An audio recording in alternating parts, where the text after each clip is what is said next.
When Susan's disposable income is $500, she saves $75. When her disposable income is $750, she saves $125. We need to find the MPS of Susan first. The MPS, or the marginal propensity to save, is asking how much you save out of the extra dollar that you get through disposable income.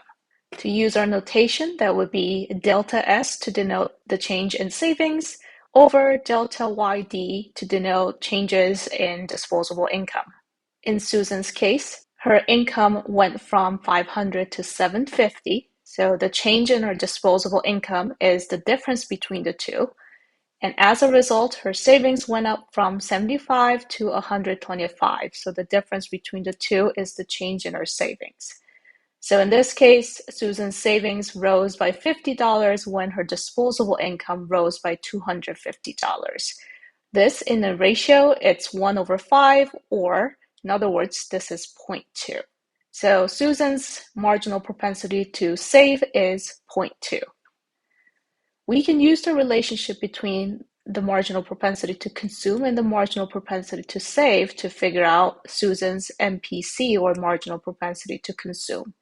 We know that anything that has not been saved is going to be consumed, which means your MPC is going to be 1 minus the MPS. In this case, the MPS is 0.2 as we found out, which means Susan's MPC, marginal propensity to consume, is going to be 0.8. In other words, if Susan earns an extra dollar as her disposable income, then she's the type of person who spends 80% of that dollar, or 80 cents, and she's the type of person who saves the rest, which is 20% of her additional disposable income, which comes down to 20 cents.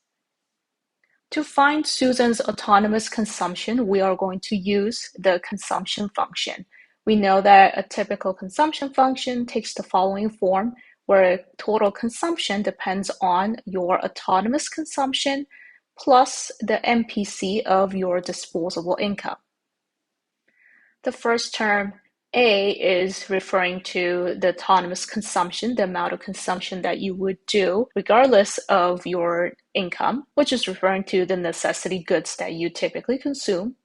And then on top of that, you would be consuming a certain portion of your disposable income, and that's the definition of your MPC, or marginal propensity to consume. Now, from the information that's given on Susan's disposable income and savings, we know that if Susan has a disposable income of $500 and she saves $75 out of that, then she'll be spending the rest, which is the difference between 500 and 75, which is $425. Similarly, when Susan's disposable income is at $750 and she saves $125, that means she spends the rest, which is $625. Now let's use this information along with what we know on the consumption function to find Susan's autonomous consumption. We know that Susan's MPC, marginal propensity to consume, is 0.8. We know that when disposable income is at $500 for Susan, she consumes $425 in total. When her disposable income is at $750, we know that she consumes $625 in total. Now, we can use any one of these two relationships to find the autonomous consumption for Susan.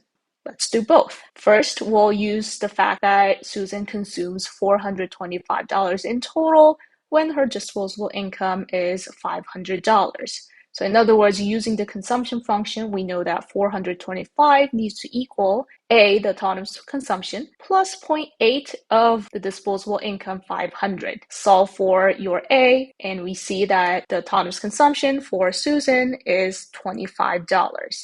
Let's repeat the same process using Susan's disposable income of $750.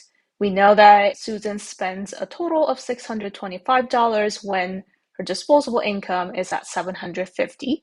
We're going to plug in those numbers in the consumption function, and we're going to follow the same steps. We're going to solve for autonomous consumption A, which also gives us the same number of $25.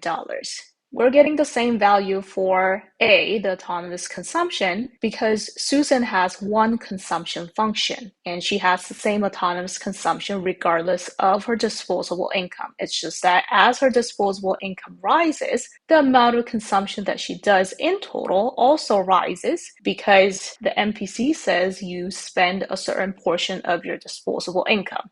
Simply put, as your income rises, you just consume more, but the amount that you put towards necessities is still staying the same. We can use the information that we found on Susan's spending under different disposable incomes to confirm our answer for the marginal propensity to consume. We know that the marginal propensity to consume is asking how much consumption changes when your disposable income changes. We know that Susan's consumption rose from 425 to 625 when her disposable income rose from 500 to 750. In other words, her consumption rose by 200 when her disposable income rose by 250, which gives us 0.8 for her marginal propensity to consume, again confirming the relationship between marginal propensity to save and marginal propensity to consume.